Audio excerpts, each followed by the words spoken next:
Hello and welcome back to another series of quick tips from your friends at mefitandhealthy.com.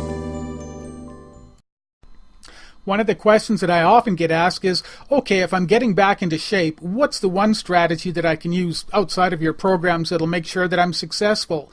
And what I really suggest is that people spend a few minutes every Sunday and write down a few small, achievable goals that they can do for their fitness program over the next week.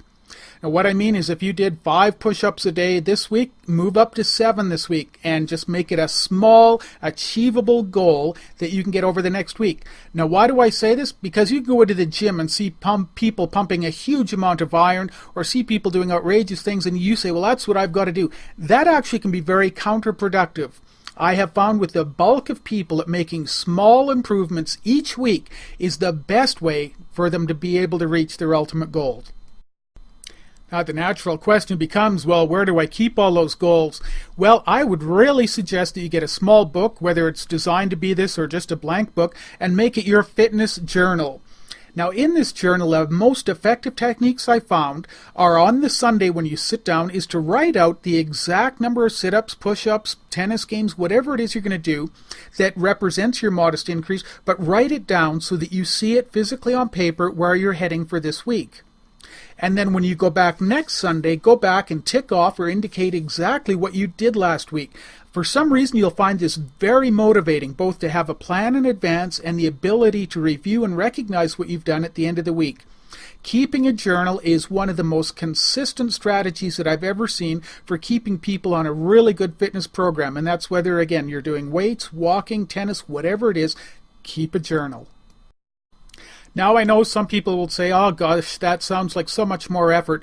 But here's the whole point. When you keep a journal like this, 1, you've set your expectation, 2, you review it, but 3, you get to see your progress over time. Sometimes when you're getting into shape, you say, gosh, all this work is not doing anything. I'm not moving anywhere. And you can open up your journal and you can go back and track when you used to do 5 push-ups and now you're at 25 or 50 or 100. Just as an example, it is truly motivating to see your progress, and going back through your book is kind of like a very tangible way of experiencing that. The other thing that it's really good for is if you fall off your exercise program for a week or 2 or more, you can come back and reset yourself to start at a lower, simpler level and to move forward again. And because you've seen how you've made progress in the past, you will know that you can make progress again. And again, this will help motivate you to get back into your program. Now, obviously, in our programs, we have a whole bunch of ways to motivate this kind of activity all the time. But for yourself, even today, you can go out and get a journal and get this working for your physical body today.